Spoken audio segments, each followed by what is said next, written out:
Buonasera, bentrovati all'appuntamento del martedì sera. Il sindaco risponde. Ricordo l'appuntamento che va in onda tutti i martedì dalle 19:30 alle 20:25, dove il sindaco risponderà a tutte le vostre domande, le vostre richieste. Avremo altre due puntate oltre a questo, perché poi ci sarà la par condicio per via ovviamente della campagna elettorale per quanto riguarda il referendum e anche le amministrative, quindi non potremo più fare questa trasmissione, però ne abbiamo ancora due e questa sera abbiamo il vice sindaco Andrea Michalizzi, che lo ringrazio. Grazie. Buonasera a voi. Con noi. Perché il sindaco è impegnato, è in consiglio, anzi chiedo alla regia se mi può far vedere le immagini in diretta del consiglio, dove si affronta una tematica molto importante, che è l'adozione del piano degli interventi. Ricordate il vecchio piano regolatore, quindi è un appuntamento molto atteso e quindi anche molto discusso, con molti esponenti. È stato rinviato per via del Covid, e quindi sarà un consiglio, si presumo poi ci darà ovviamente dei dettagli il vice sindaco, che andrà per le lunghe, perché ovviamente un piano regolatore è qualcosa di importante e quindi il sindaco è presente e non ha potuto intervenire in questa trasmissione. Per interagire con noi vi ricordo i numeri: 049 80 777 53 per le telefonate, 345 33 41171 per i messaggi. Il sindaco risponde @gruppotv7.com per l'email durante la settimana, e siamo anche in diretta sulla pagina Facebook, sulla piattaforma Facebook, nella pagina di iReport. Potete fare delle domande anche da quella postazione. Con Elisabetta Corazza e Denis Maran, che dalla regia e dalla redazione seguiranno ovviamente con attenzione tutto quello che voi richiederete al vice sindaco Andrea Michalizzi, che anche tra l'altro che ha le deleghe ai lavori pubblici, alle infrastrutture, alle manutenzioni, al patrimonio e partecipazione, all'edilizia comunale, protezione civile, acque fluviali, arredo urbano, valorizzazione delle cinte murarie e del Parco delle Mura. Molti impegni. Come sta andando? Tutto bene, vice sindaco? Sì, siamo ormai alla fine di questa legislatura, ma mancano pochi mesi. Devo dire che è stato un mandato ricco di tante cose che nella città si sono definite, portate avanti, concluse, ma che rappresentavano anche delle questioni che da decenni, insomma, pensiamo alla Prandina, a Vianelli, l'ospedale, 2 linee di tram, insomma, via Tiziana Aspetti con Piazza Azzurri, l'ex Conil, con Figliacchi, l'area Valli, cioè molte cose. Temi, come dire, che erano lì fermi da molto tempo. Marlè, che dovrebbe cominciare a poco, lì però fatto privato, e quindi giusto. Sì, lì ci sono accordi adesso anche con la Regione sulla partenza, ma sì, l'accordo lì è fatto, insomma, e quindi dovrebbero partire anche a breve. Non conosco nel dettaglio la situazione, perché se ne occupa l'edilizia privata in questa fase, quindi diciamo che... Vabbè, anche lì però è un altro cambiamento di una città che sta cambiando rapidamente, insomma, sotto tutti i punti di vista. Senta Michalizzi, se la regia mi rimette le immagini del Consiglio in diretta, l'adozione del piano degli interventi è un appuntamento importante per quanto riguarda questa amministrazione.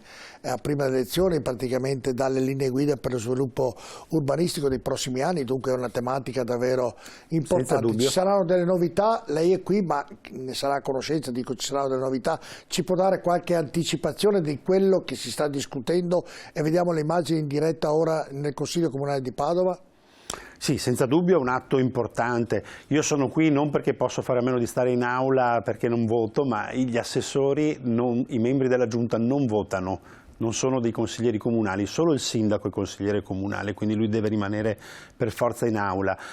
È uno degli strumenti più importanti dell'amministrazione comunale, perché programma lo sviluppo urbano dettando quelle che sono le regole di come la città si svilupperà.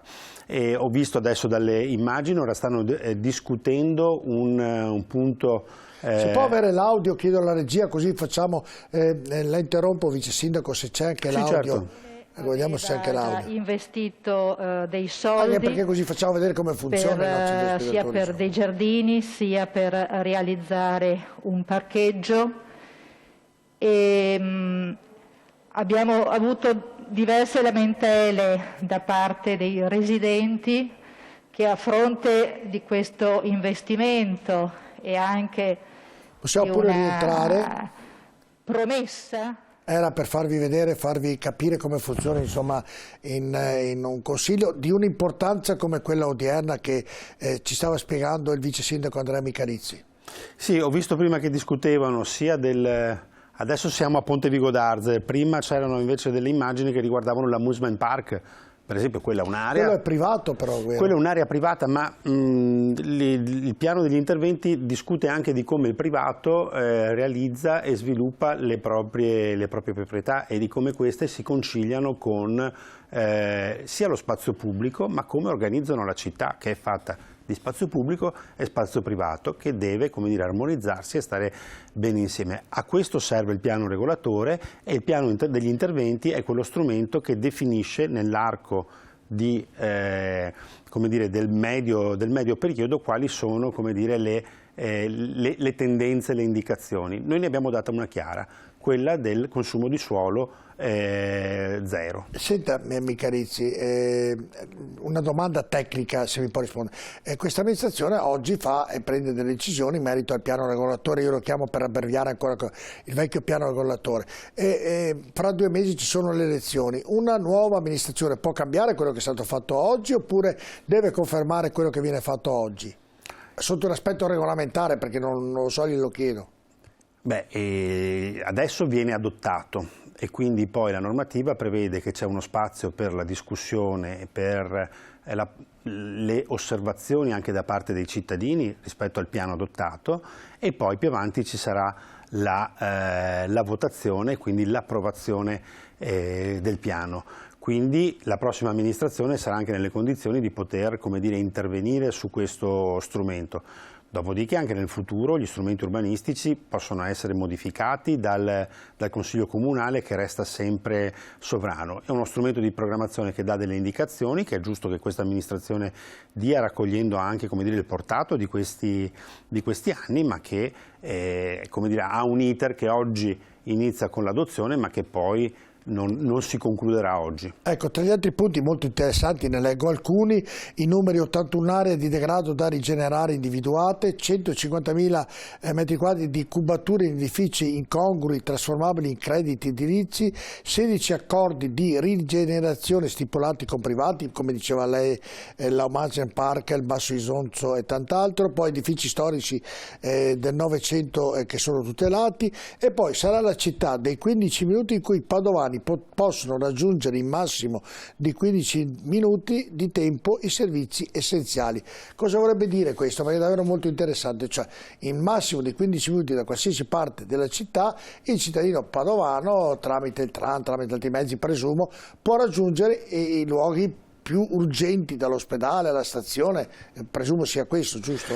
Allora, 15 minuti ovviamente è uno slogan che serve a dire a che cosa? Che questo piano punta a realizzare una città che si organizza con delle centralità urbane, cioè con quartieri che abbiano con una loro disponibilità di aree verdi, di servizi, di scuole, di attività commerciali, in modo tale che non bisogna attraversare la città per poter avere un servizio essenziale, ma che la città sia organizzata in modo policentrico, si dice, quindi ovvero con delle unità urbane in qualche modo, dire autosufficienti, come dire tanto, perché poi ci sono sempre quei servizi che non potranno essere dappertutto, ma con, diciamo, i servizi di base, e quindi il 15 minuti sta a significare proprio questo, cioè quello di trovare vicino le cose più importanti, tipo quelle che citavo.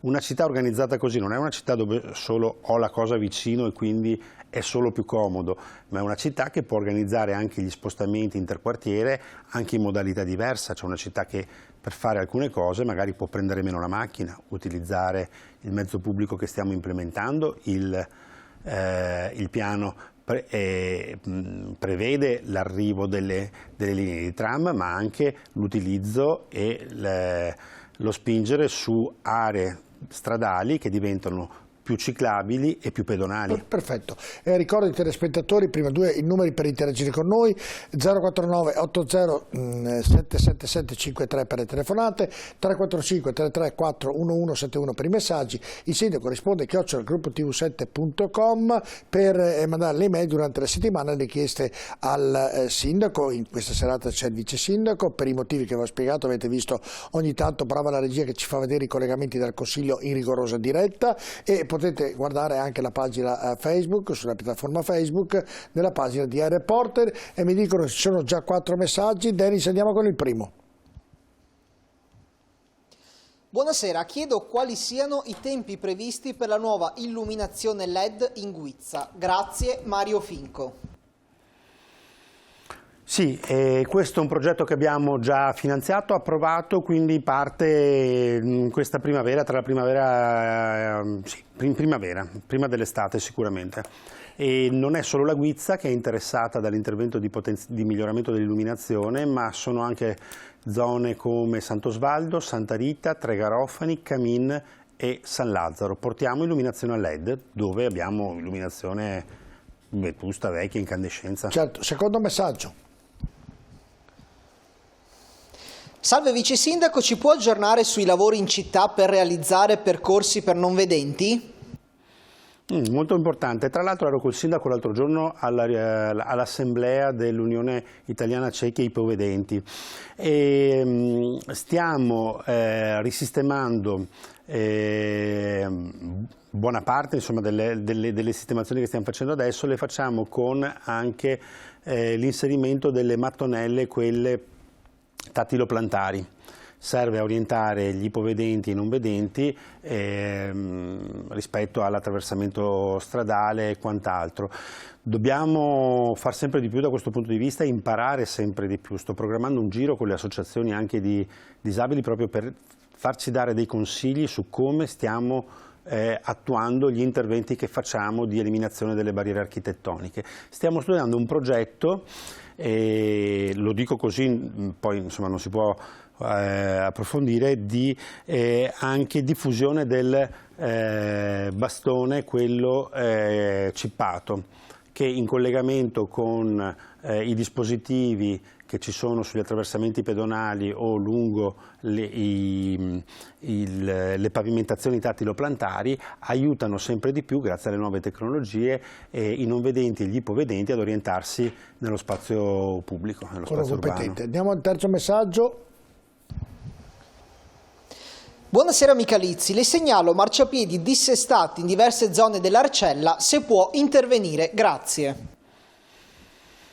Grazie, consiglio al telespettatore magari di mandarmi una mail a vicesindaco@comune.padova.it, la si trova anche sul sito del comune, magari mandandomi anche l'indicazione puntuale su quali sono le situazioni che vede più difficili. In via generale dico che i finanziamenti stanziati nel bilancio di quest'anno hanno avuto ormai la conclusione della gara d'appalto, abbiamo la ditta aggiudicatrice, dopo Pasqua partono i cantieri di ripavimentazione stradale e dei marciapiedi, che sono anche degli interventi non solo di decoro ma anche di messa in sicurezza della pavimentazione. Una pavimentazione messa bene vuol dire strade più sicure, ma anche eliminazione di barriere architettoniche, ne parlavamo poco fa. Stiamo già facendo alcuni interventi, per esempio all'Arcella stiamo asfaltando via Bonarroti, un tratto di mi pare sono circa 600-700 metri da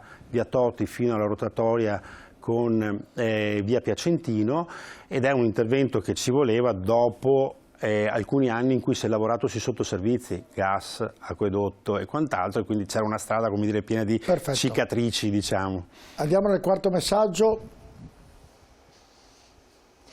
Quando si saprà cosa farete alla Prandina? Sulla Prandina ci stiamo lavorando anche in collaborazione con la sovrintendenza, anzi in alcuni casi la sovrintendenza ci dà delle indicazioni che sono piuttosto stringenti.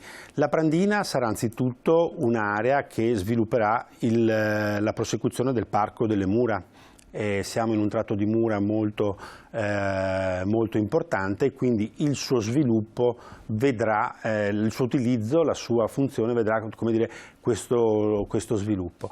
Ma è un'area molto grande, quindi può continuare anche ad ospitare servizi di accessibilità per il centro, penso quindi al parcheggio che oggi c'è, che stiamo anche, come dire, avviando nella formula a pagamento che c'è da poco, e quindi testando anche, come dire, la necessità, ma sicuramente poi verrà riempita anche di alcuni spazi istituzionali, quindi penso a luoghi per lo svago, luoghi di incontro, per attività di carattere sociale, educativo, culturale, ricreativo. Perché no, anche qualche servizio come una scuola per esempio, insomma diciamo che siamo in una fase in cui con la sovrintendenza stiamo stringendo su questo. Di sicuro i primi assi che si vedranno saranno Parco delle Mura e accessibilità. Bene, allora abbiamo visto le immagini della Pradina, sono le 19:47, siamo in rigorosa diretta, andiamo in pubblicità. Vi ricordo però prima i numeri per interagire con noi: 049 80 777 53. Io li ricordo spesso perché vi ricordo da poco tempo si è cambiato canale per via della nuova regolamentazione di tutte le televisioni, e quindi non siamo più su 12 ma siamo su 19, quindi lo ricordiamo ogni volta, anche se sarò prolisso nel farlo, vi chiedo già scusa, però è doveroso. 345 334 1171 per i messaggi, il sindaco risponde @gruppotv7.com per le email. Siamo anche sulla pagina Facebook, nel nostro telegiornale ai Report, potete fare delle domande anche da quella piattaforma lì. Noi andiamo in pubblicità, ma rimanete assolutamente con noi, a tra poco.